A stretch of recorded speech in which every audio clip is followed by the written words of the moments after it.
Hello, and welcome to this Micklix video where I'm going to show you how to kill the boss called Ulcerated Tree Spirit in Fringefolk Hero's Grave in Elden Ring. As you may know, bosses in Elden Ring are divided into 3 tiers. From lowest to highest, field bosses, greater enemy bosses and finally demigods and legends.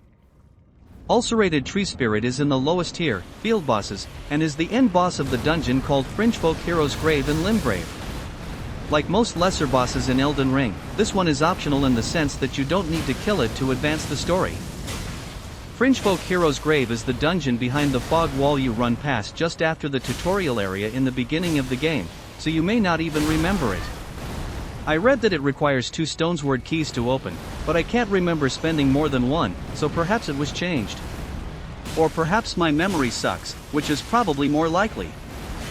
It is definitely one of the harder dungeons and bosses in Limgrave, so I recommend doing it as one of the last before moving on to the next region. If you need some practice, there is a slightly easier version of Ulcerated Tree Spirit hidden away underneath Stormvale Castle. When I think of it, I actually don't know if it's easier, but the area you fight it in is larger, so it's easier to avoid its attacks, and it doesn't have a proper boss health bar, so it's not really considered a boss. So yeah, let's say it's easier. It has loot too, so you should go kill it regardless. After navigating a rather long and annoying path where a big chariot is constantly trying to run you over, you will eventually reach the bottom of the dungeon where a fog gate gives you a strong hint of an impending boss fight.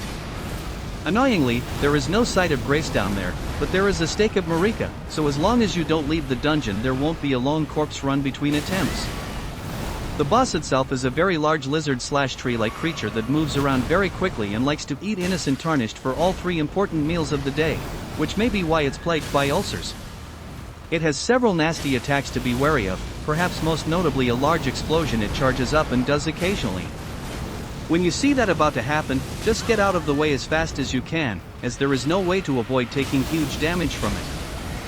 Other than that, the boss is actually less dangerous than the rapid and erratic movements would suggest. Most of the time when it's rampaging around the room, it actually doesn't really do any damage to you, so just be ready for when it stops and goes back to attack mode and get in some good hits in the meantime. Actually, the biggest enemy in this fight is the camera, as it will often be too close or even inside the boss, making it really difficult to see what's going on. After eventually killing the boss, you may think that this dungeon is done, but you have probably missed several areas of it. A complete guide to the dungeon is out of scope for this video, but there are some notable loot and a couple of mini-bosses to be found, and even a way to get revenge on the annoying chariot and access to the sweet loot it drops, so you should definitely make sure to explore it all. Anyway, this is the end of this Ulcerated Tree Spirit video.